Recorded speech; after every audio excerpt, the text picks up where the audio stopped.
What's up? It's Mike Mal, and you are listening to the Athletor Podcast, where we dive into the processes, mindsets, strategies of some of the most successful athletes and coaches from all walks of life. Athletor Podcast coming at you. Adam Hall, UVU head coach, on the podcast this week. He talks about taking over a team and really revitalizing the mission and the kind of design in which they go about what they do on a day-to-day. He also talks about the gold mine that is becoming Utah wrestling. And I think most people understand that Utah wrestling is on the come up, but I don't think that most people realize just how many steps they've taken over the last 10 years or so. All that and more coming up on the podcast. Don't go nowhere, man. Hey, everyone knows that wrestling is 90% mental.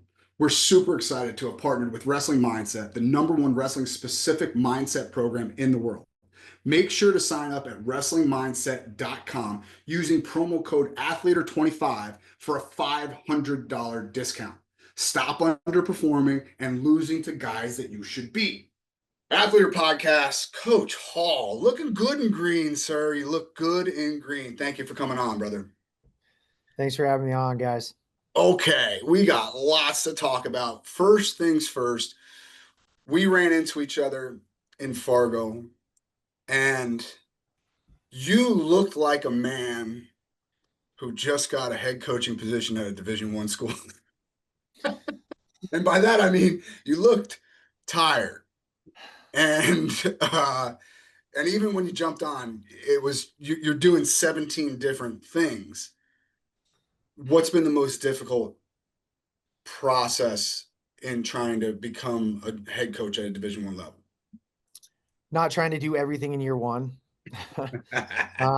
or frankly, the first 2 years. I actually, when I was leaving NC State, there was a swimming coach who was a longtime head coach and left head coaching to go back to be an assistant. Very unlike a lot of people in college athletics, but very wise. Very big supporter of wrestling. He was from Pennsylvania. His dad was a wrestling coach, and he just said, "Look, if there was one piece of advice that I could give you is try to do a few things really well in the beginning. Don't try to do everything right away." And he's like, it's going to be hard because you just see all the things that you need to get done, and you're trying to prioritize what is actually important and what can wait. What, in your estimation, needed to be done right away when you got the job? Just being able to bring new people in, and it was nothing against the guys here because I was pouring into them right away, and then as our staff built out, pouring into our guys last summer, into the fall, and through the first season, and even into this summer because we had a really good summer, and really it was just being able to change the culture with higher expectations and accountability, and just setting the standards a little bit higher than what the guys were used to. So there was a healthy push. And I think right away it was just connecting with people. That was donors, alums, and the guys on the team, just to understand like who I was, what we were trying to do. And I think really it was really important right away for that standard to be set. So people understood like, wow, this is different. This is good. It's going to be different. Mm-hmm. And Well, can I pause you right there? I'm sorry, but yeah. Okay. Every coach that we talk to, especially head coaches, they talk to us about fundraising. Okay, Mm-hmm. and you're talking about a donor base, and I'm going to give you two ends of the spectrum.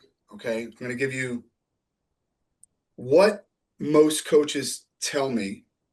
Okay, and I believe that it's true. I'm not saying that it's lip service. I'm saying I believe that what I'm about to say is true. And then the other end of the spectrum is a new coach. Okay. So what I've been told by other head coaches is when it comes to fundraising, people give to people, right? They give to athletes, but they have to like you in order Mm-hmm. to, write you a check, right? I mean, that's the end all be all. So if they were previously a donor, they were giving to a head coach who they liked, it makes sense to me that a new person coming in has an uphill battle of reestablishing that relationship and then building a trust in them that, yeah, this is the vision. In fact, the vision is going to be even higher now that I'm here. So how do you go about kind of merging those two worlds of like, okay, I know you're on the donor list for Coach X, but I'm Coach Y, and I'm going to not only take the vision and bring it upwards, but I hope that you'll still be a part of this. Hey, don't go anywhere. It's Mike. We'll get back to the podcast in just a second. We got to pay the bills though. Do you have an athlete that's looking to break into the social media space? We at athletorlive.com have a brand new in-depth tutorial done by none other than Caden Henshaw. If you don't know who Caden is, he's not even a Division I wrestler, yet he's got hundreds of thousands of engaged followers. Learn how to create engaging content, grow your followers, and open up new opportunities in the NIL space. Go to athletorlive.com/Caden and we'll give you the first module completely free.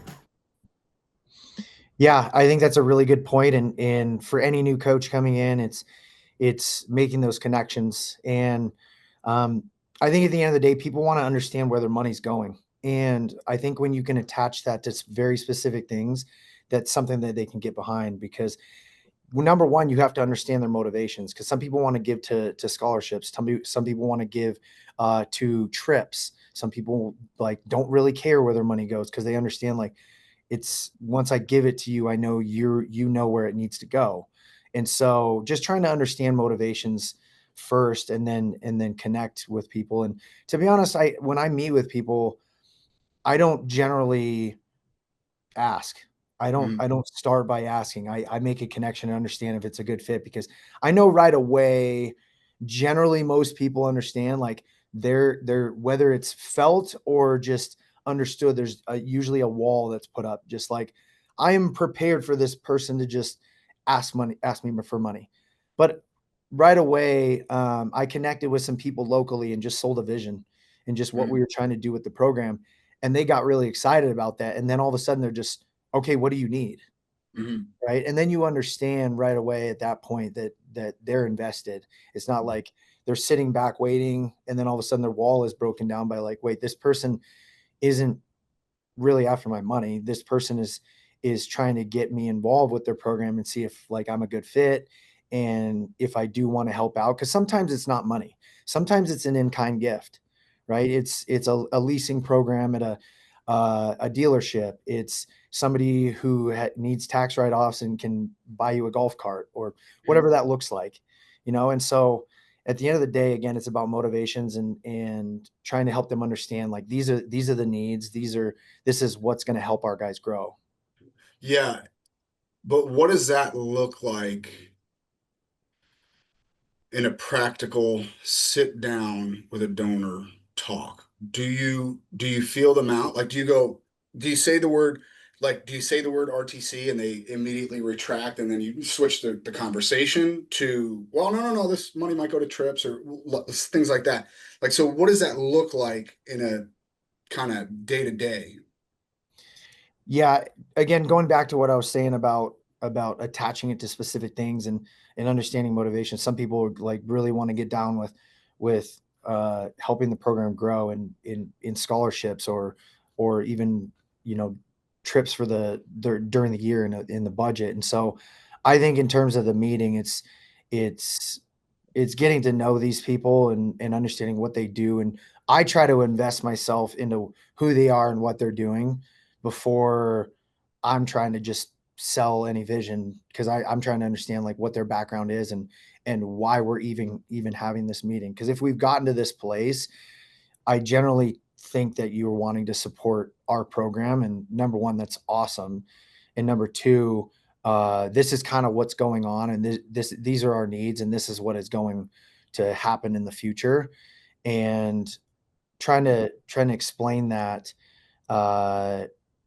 when they don't really understand what an RTC is, and having to educate them on that side and why it's so important, and why a lot of programs are sustained by that and growing because of that. Once you've gotten to that point, people understand then like what their options are. That makes sense. You brought up travel. You guys are traveling. It looks like you guys are traveling more this season than you have in the past. Was that something that was like, okay, if we're going to compete at the next level, we need a travel budget that's bigger than it is? Yeah, and you didn't really look at it until the full picture came about, and it was just like, wow, we had 6 road trips last year, and we have 9 this year. Mm-hmm. And I think it was just a matter of it's really, first of all, just assessing our needs and what was going to help our team this year. And I think, when people ask like, how's the team going to be this year? I said better than last year, right? Mm-hmm. Because there's still a lot of question marks. There's some people moving different weight classes. Like you have a guy like Terrell that graduates, and you insert a guy like David Evans that has 1 year in a similar situation that's going to make an impact right away.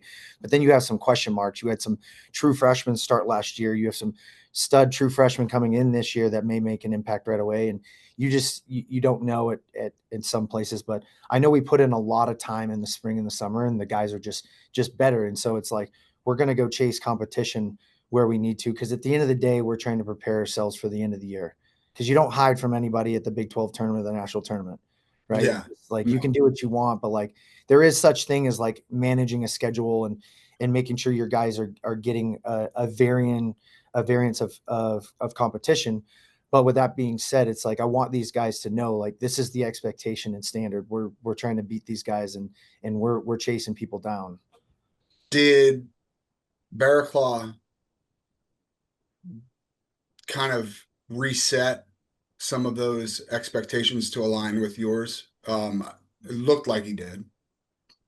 Yeah, we were from the get-go, and I think it was a big selling point when I sat down with him and his parents, and he's trying to decide where he's going to go. It's just, I had a plan laid out completely for him, and I said, I am building a schedule around helping you become a national champion. That is the goal. And I know it's something, you have a year left. You're going to put everything you have into it, and whatever that was. And he jumped headfirst into the pool, and he was a great example for a lot of other guys. Because after the season, we had several guys that we sat down with, and we sat down with every single guy on our team just to understand, assessing the year and what their needs would be, and just having honest conversation. And we had several guys that just said, I wish I would have bought in. I wish I would have bought in sooner. I wish I would have bought in fully. And now I had to watch people at the national tournament that I know I can beat. And it was good. It was healthy, because you have this example of success, and everybody saw how hard he worked, how much time he put in. And it was just like, wow, this guy's crazy. Like, no, he's not. This is normal. It's normal. And it took somebody like him, and I'm super grateful that he chose to be here, and he had the success that he did. And he is with us moving forward. And I think it's a big part, because he just like, he appreciated the opportunity that he had and making the most of it. And people asked about the experience. I said, if I had him for another year, he would be pretty dangerous this year, because I think what caught up to him at the national tournament a little bit was just the experience. Because you think like he's a 50-year senior, yeah, but it's his first time at the national tournament, and it's different. So, but with that being said, he set the bar very high. And I had a meeting, with our administration and our marketing and our head of major gifts, and these people that are helping us do some new initiatives and some cool new things last year and this year. And our marketing director, who was a huge part of setting up our Oklahoma State duel, breaking an attendance record, he really hustled for us. And he just said, all the things that you said that were going to happen in year one and you were going to do, you did them. And I said, look, at the end of the day, I'm trying to set a bar higher and help you guys understand like what it takes to be at the highest level. Because I truly believe, and I've sat in front of a number of top recruits this year and just said, look, I truly believe this program can be in the top 10, because I've coached at one, I was an athlete at one. And when I was an athlete at one, I knew we had a shoestring budget. I knew that we weren't Oklahoma State and Penn State and Ohio State, but it didn't matter. We just had the right people, and we got good at wrestling, and that was it. Yeah. Yeah. That kind of brings me to the next point. Is it harder now than when you were wrestling in college to bring a team with a shoestring budget? And I'm not saying that you have a shoestring budget, but I'm saying that compared to the Iowas, the Oklahoma States, the Penn States, the Ohio States of the world. It's a fairly small budget compared to them. Is it harder now for those teams to compete than it was when you were a kid? In some ways, yes, and in some ways, no. In the ways, yes, it's what you see and what you hear on social media and what I guess the gossip and the talk and what is real and in terms of like revenue sharing and NIL.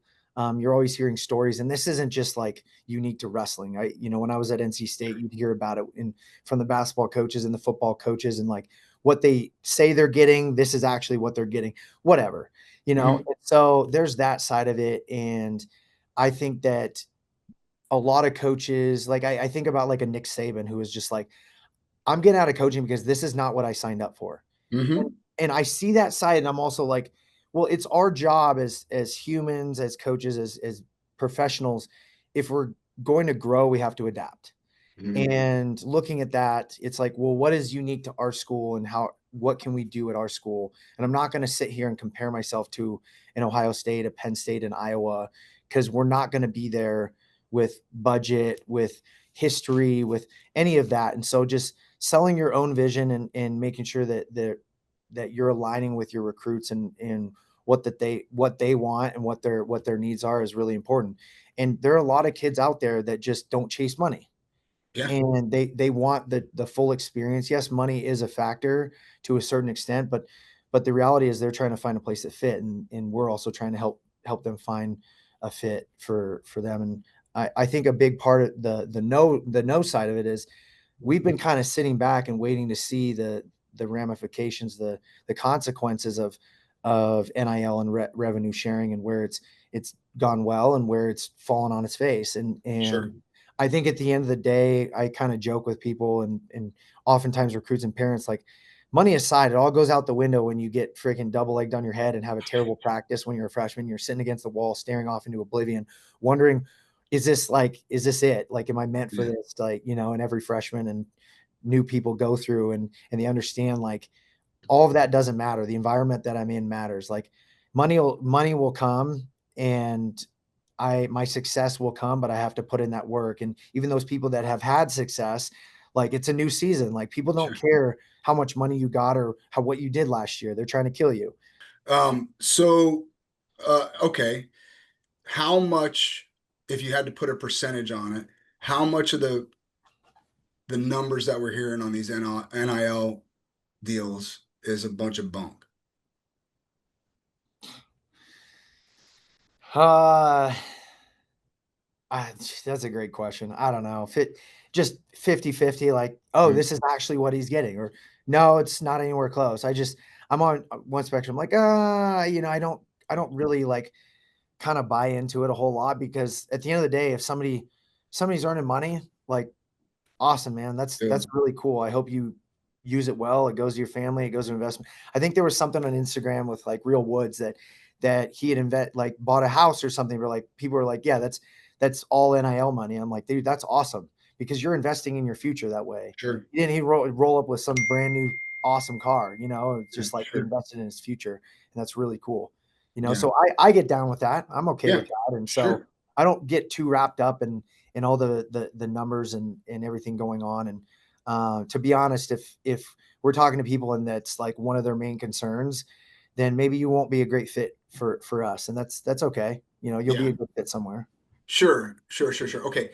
I do want to shift the conversation because while NIL and fundraising and all that stuff is super important, one of the things that really excites me is like the current state of wrestling in the state of Utah.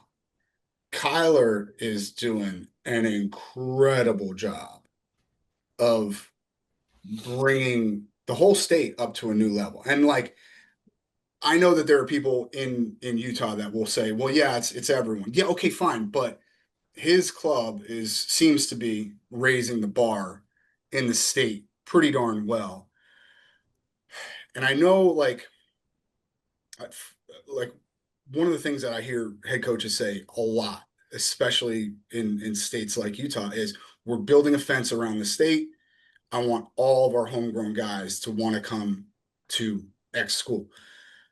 How much of a priority is it for you guys to put a fence around Provost, Salt Lake, and those type of areas, and go, look, we need our best guys coming to UVU? Yeah, that was the number when you asked like about recruiting in general. That was the one of the most important initiatives, or probably the most important initiative when I got here was making connections locally. And to be honest, like I have a long history with Kyler. I wrestled him in high school, college, and after college. And he was actually the first guy that came up to me about this job at Super 32 a couple of years ago. And he jokingly asked, like, are you interested in the job? And I said, deadpan, yes. Like I'm dead serious. And he changed his tone and we had a conversation about it, and the rest is history. But we've kept a great conversation and relationship. And he's had guys come down and we've gone up to see him. And to be honest, it's Kyler and it's Champions, and Champions is a little bit further down, closer to us. And Kyler's club is about an hour north of us. And with Champions, we have a little bit of history where the Lamont brothers are there, and Craig Lamont is running that, and Ethan Lofthouse. And we have a good relationship with them, and recruiting some of their guys as well. And so just in general, the state is at a really good place, and hats off to those guys. And like Kyler connecting with PNL and bringing PNL into the state. And you have Jeff Newby and his group with USA Utah. They have Western regionals here. They have U16 national duels here. And we just have people coming through the state, on their way to different places, stopping to see things. And it's just wrestling. That can't hurt at all. No, it's helping a lot. We had the last 2 years for U16 national duels, we had 7 different states coming through our wrestling room. And then, you have recruits that you're talking to now, like, yeah, I was there last year. Or, yeah, I was there this year with my state. It was awesome. Like, mountains are beautiful. Like, the town was sweet. And there was a lot, it seemed like there was a lot to do there. And so, like, I think it's a reason why we've picked up a guy from Pennsylvania. We picked up a guy from Illinois, and some just different states that we're recruiting now, not just the West. But priority number one was, yes, just communicating with the best guys. And, we lost a guy like Mason Carlson or Noah Bull. But at the end of the day, talking to them and their families, like, they weren't considering UVU before we got here. And they both said, like, you have made it a very hard decision for us, because we actually see your vision. We're excited about it. And, I think at the end of the day, you're not going to keep everybody home. No. Right. There's some junior colleges, and Wyoming's done a great job of recruiting out of Utah. And I think at the end of the day, it just speaks volumes to the level of wrestling that's here. But the 2025 class that we brought in, I really believe that, say, of the top 5 guys in the state, we signed 3 of them. And so that, I think that's great. I think year in and year out, we're trying to sign the best kids in Utah. And to be honest, we're not going to make everybody happy. We're not going to recruit everybody because weight class needs, or maybe it's the wrong year, or whatever that looks like. And you try to give full picture, because people just maybe don't understand all the variables until you explain it. And then you're like, oh, okay, like, I get that. I can have peace with that, And so in light of this, like, roster cap era as well, we may get into that or talk about it, but for us specifically, like, that pressure's real as well. So, but building a fence around the state was super important. And then, my old college coach is the Idaho director, Chris Owens. And so he's completely on board with trying to help some of the best kids stay closer to home as well. Yeah. Idaho, even when I was a kid, right, back in the early 30s, I'd go to Fargo, and Idaho was a tough out. Like, every one of them had a mullet, and every one of them was going to punch you in the face, and every one of them was going to hand fight you and underhook you to death. And it's a tough, like, it's one of those states that, yeah, they might not have the depth of a Pennsylvania, Illinois, but their top guys can go with absolutely everyone. And if you can kind of adhere yourself to a state like that, right? And even Wyoming to a certain degree, right? Like, Idaho doesn't have a Division I program anymore.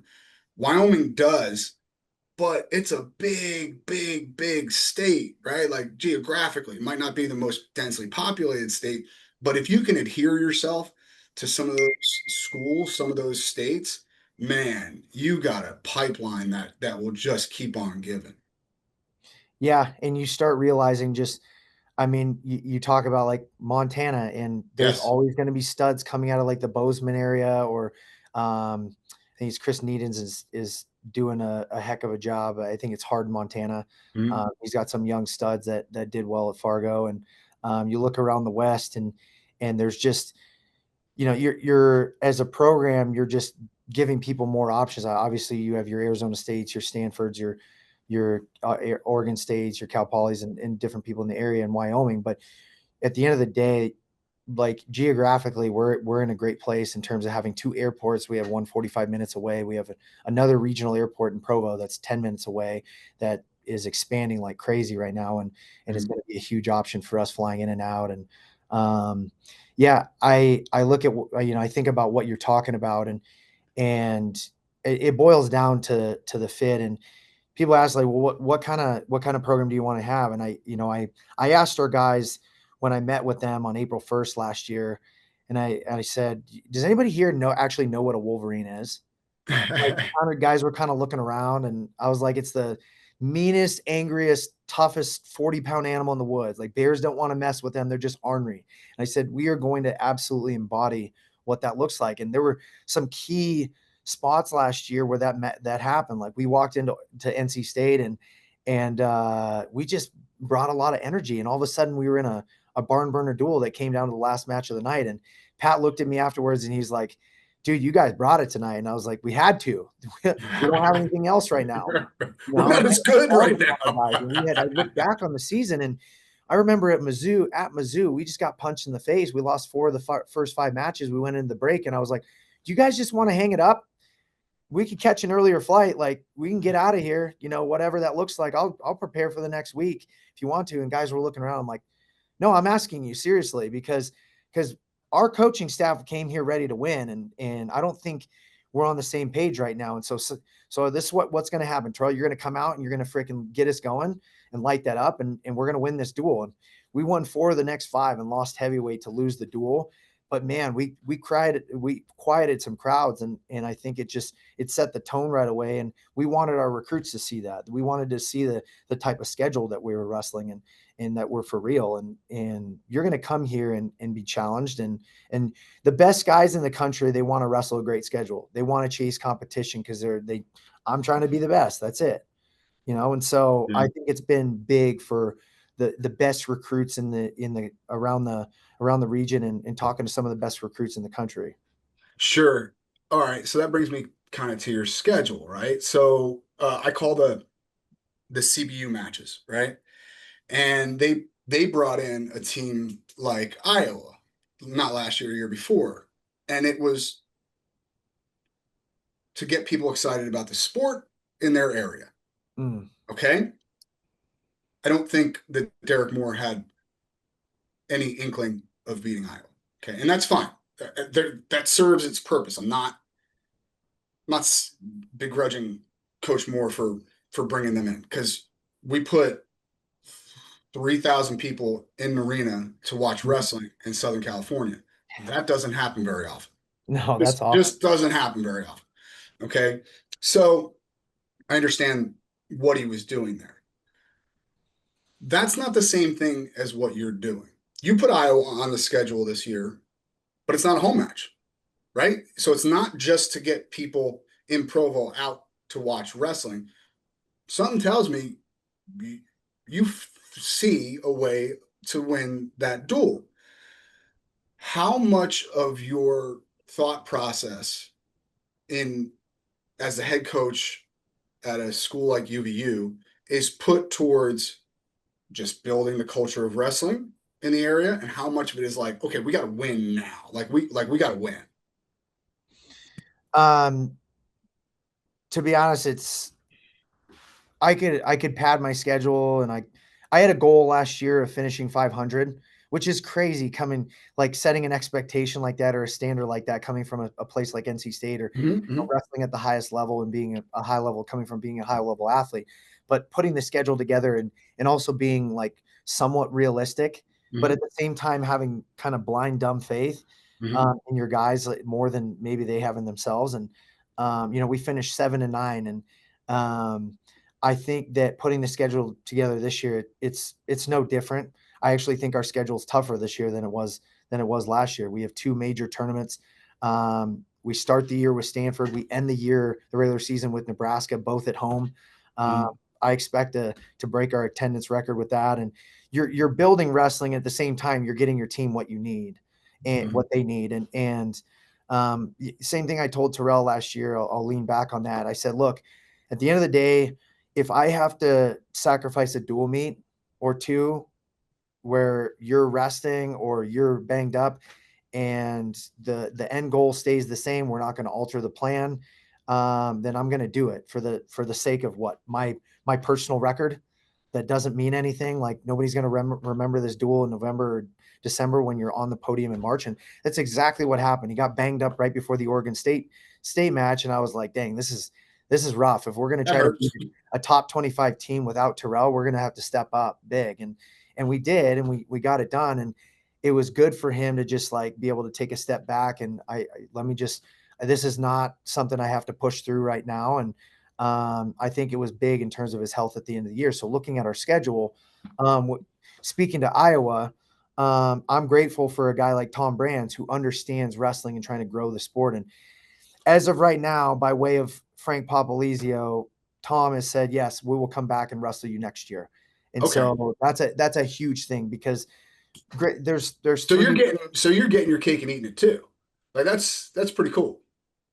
Because I think at the end of the day, like I respect Tom for wanting to do that because one, he's not dumb in terms of let me get, just a mix of competition. And I have 3 alums in the state who were All-Americans from that state.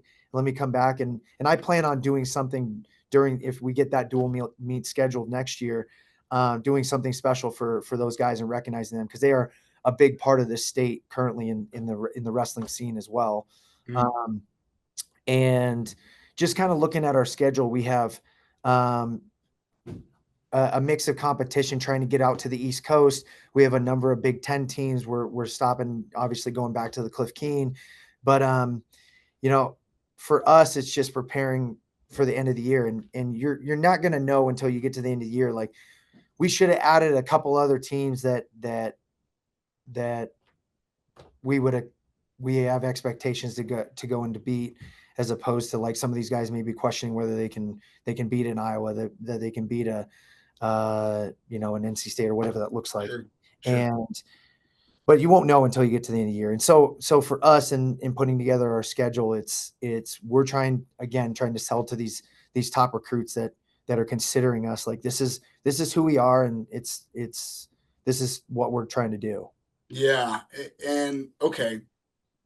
What has been the trickiest hurdle? What has been the biggest hurdle in explaining that vision, not just to recruits, right? Because I don't want to say you have to re-recruit your own athletes, but when you get a job and you have I mean, look, let's be honest, like UVU wasn't bad before you got there, right? There were some salty dudes out there west. But I guess what I'm trying to say is you still have to talk to them and say, okay, here's the vision. And it might differ from what you were expecting to begin with. What's been the biggest hurdle in explaining that or having them jump on board? I think speaking specifically to the guys in state, it's, I've kind of begged the question of now that we're here, now that we're having success, is it kind of like, man, is this too good to be true that I could actually stay close to home? Because I didn't have this in my mind before that, wow, I could actually stay home and be near my family and have success here. And almost all of them say, yeah, that is a factor. So it's just helping them understand, like, we have a game plan to win. We have a strategic plan that we build out throughout the year and evaluate month to month with our strength coach, with our dietitian, with our support staff, and with our staff, wrestling staff. And strategically, this is how we're helping our guys win at the end of the year. And when you sell an entire vision and how they're going to be supported, it's like, well, I would be getting that at these schools, but I can Mm, get that and stay closer to home. And you've proven that you can get a guy on the podium, and you're chasing down a guy that, I've sold to a lot of these Utah kids. Like, we've never had a national champion before. And it's even sweeter if it could be a Utah guy. I said, Ben Care's a legend, mm, and by being the first guy to get on the podium, but the next legend is going to be the guy that wins a national title here. And just telling our guys to buy in completely, because they don't have a roadmap of success. They don't know what mm. that looks like. And so selling that to recruits and our guys in the room is super important, as you're trying to compare yourself and win the recruiting battle with some of these bigger schools that have that may have more resources. Sure. That's a different type of kid though, right? Like that's a kid that wants to be the first is a different type of kid than a kid that will go to, let's call it Penn State, and say, well, it's the roadmap is very, very different. How do you identify that kid? Um, it's kind of gauging interest level once you're selling your vision and your program. And I'm really big on the details. And I've showed them strategic training plans that have worked and that I created in the past, and the what we do as a staff to prepare our team for different parts of the season. And just case in point, explaining to recruits when they're asking, like, well, what do you do in the spring and the summer? And we're preparing to make world teams and win world medals, and in the spring, and then in the summer we're developing, and we put a lot of time in June and July, because selling specifically to recruits when they're trying to understand what their entire year looks like. June and July are the only 2 months of the year where you're not cutting weight, you're not training specifically for something. Mm, And it's like, well, this is the true time that I could slow down and develop for next year. mm, And um, I've always been in the business of development, even getting blue chip guys, like when I was at NC State, and even getting some blue chip guys that have come in this past year. You're still in the business of development, because they're still going to struggle at times, at the college level, and helping them in that journey is really important, and supporting them, and making sure they understand that um, nothing has changed in terms of the expectation that you have for success for them.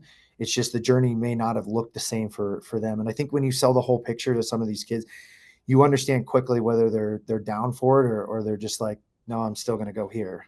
yeah. No, you can see that. All right. What do you say, Joel Shaw? Are we ready to bring it home with our sprint? Here we go. Okay, don't think too much about these, Coach Hall. Just fire away. What is the greatest wrestling shoe of all time? Oh, Rulon. Oh, we get that. I think that might be the number one. Yeah. Golly. Aside from, because I was Adidas for a long time, the Out of Stars. I would love it if they bring those back. Yeah. Okay. All right. Fair enough. All right. All that we talked about, whether it be the development side, whether it be the fundraising side, whether it be whatever, is there a book that you can recommend to any coach that's starting out, whether it be wrestling or another sport, that kind of gives you a little bit of a roadmap on all these things that you were kind of talking about? Man, I just had a number of books pop into my head. Gosh, that,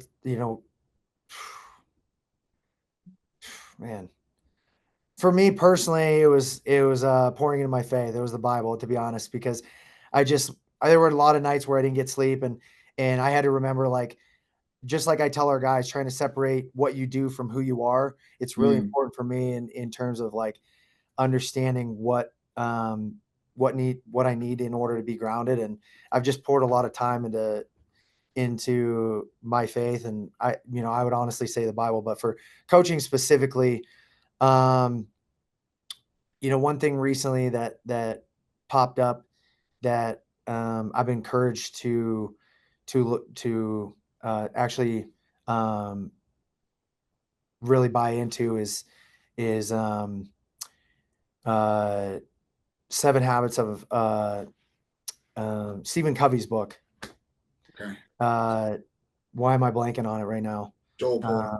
The Seven Seven Habits of Habits of a Highly highly Effective effective People. is a person. Hold Yeah. on, I'll pull it up right now. Effective people. Yeah. Effective people. Sorry, and I don't know why I was getting that mixed up, but in terms of like prioritizing what is important and things that actually move the needle, I think that's There I it think is. that's 7 Habits of highly effective people. Yeah, thank you. And yeah, Okay, fair enough. All right, they're gonna get tougher now. okay. You only get 4. You got to be American. Who's on your Mount Rushmore of wrestling? College wrestling, international I wrestling. didn't say anything about it. They got to be American. They only get 4. Kale, JB, Bruce Baumgartner.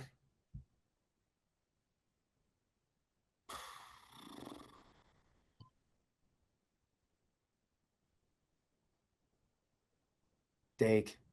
Ooh, I like that one. People forget he's got 4. He's got 4 world titles. Like everyone talks about his college career, and it was awesome. Don't get me wrong. 4 national titles in 4 different weight classes. That's pretty special. But he's got 4 world titles. That's impressive. Like, I mean, most countries would kill to have 4 world titles, period. Yeah, for sure. Dake goes on that list. All right. Last one. You got a magic wand and you can change one thing about the sport of wrestling and it changes tomorrow. What would it be? Moving to a single semester sport. Maybe starting the season and you have some tournaments or dual meets, whatever that looks like in the beginning, and really going from like January to April and not hitting March Madness with basketball when our NCAA tournament is. And you think about wrestling and we go through the midterms and finals of one semester, some of the best eating holidays of the year, and midterms and spring break of another semester. It's brutal. It's really, really hard on our student athletes in a 5-month season. When I describe to people how long our season is, they're like, that's wild. Like, Well, yeah, it's long. Dude, they're like, why? Why? I don't know. Just because that's the way it's always been. Okay, that's not a good reason to do anything. That's not a good reason to do anything. No, 100%. I wonder if we could split the season in half, like split it in half. Like this is our dual meet season. This is our. We take a break, we come back, we build back up, and we have 2 months at whatever that peak is at the end of the year. Sure. Yeah, I think that and those. I talked to Tion Ware yesterday. Like a lot of these things are very doable, Coach. Like they seem like they're no brainers, and yet we're just ignoring them. We're just ignoring them for the sake of, well, that's what we've always done, and that bothers me. But that said, there are good things happening in Provo, and I appreciate you stepping on this podcast and giving us an insight into what it looks like to kind of build a program from the inside out. Thank you very much for your time, brother. Appreciate you guys. Thanks for having me on. All right, brother. I'll talk to you soon. Wait. Don't go anywhere before you hit that next button. If you enjoyed listening to this episode, do us a huge favor. Click that subscribe button. And if you're so inclined, leave a review and share it.